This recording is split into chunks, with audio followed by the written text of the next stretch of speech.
Hi, this is Sherry Veronica. Leave the World Behind with Julia Roberts, Ethan Hall, Mr. Ali, Harold, Farrah Mackenzie, Bacon.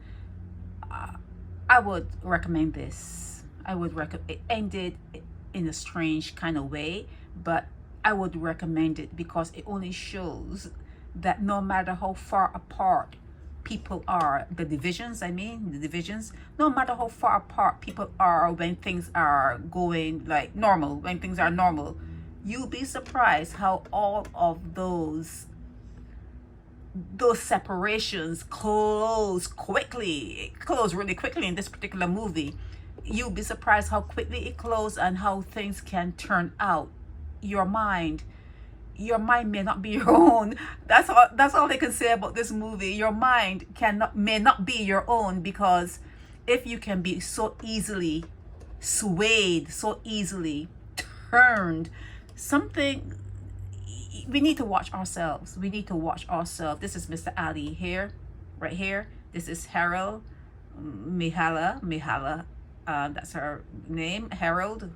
That was it. Yeah. So these two their names should have appeared first. I'm not sure why their names in the cast, when you press cast, they didn't appear first, because they were the rich ones in this particular movie. They owned a nice beautiful house that Ethan Hawke and Julia Roberts rented. But yeah, this movie showed that in the face of earth-shaking events, I think we already know that, but this movie showed that, okay, we know that in the face of earth-shaking events, like a neighborhood and people that didn't speak to each other, we know that could come together. We already know that people that didn't even like each other could come together to make sure that they fight a common enemy. We know this. But in this particular movie, and I think the Obamas, Michelle and Barack Obama, they were like producers or whatever. They were part of the, when it starts to scroll up, you saw their names. Yeah, so they were part of the production team. But it showed in this particular movie that no matter what is happening, some people still have that privilege. Okay, like I said, he was the rich one. He was the one with the money. But even although he was the one with the money, when things were going down, they were sleeping in his bed. Okay?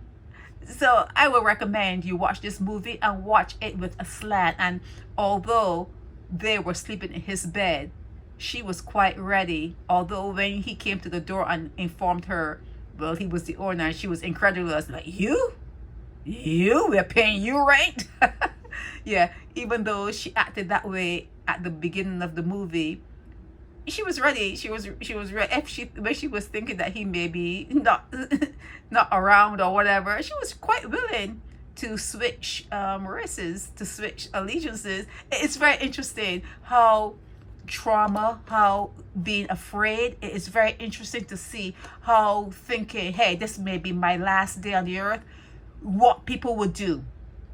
This movie is kind of perfect in showing that.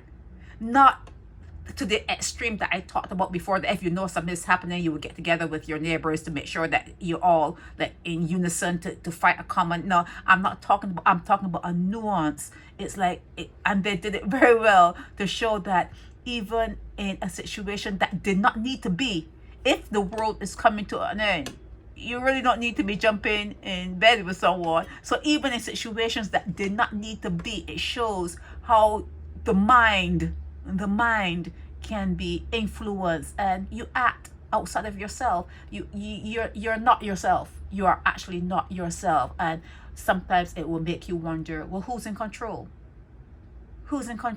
That's what this movie did for me. It made me ask, well, I've been asking that question, but it will make people ask, who actually is in control? If you are a thinker, if you think, outside of just eating and sleeping and, go to work and paying bills, when you have that time to think, who's in control? Who is in control of this experiment? I recommend it. Out of five, out of five, out of five. Yeah, I guess I'll give it a 4.5. A 4.5 out of 5. This is Sherry Veronica. Leave the world behind.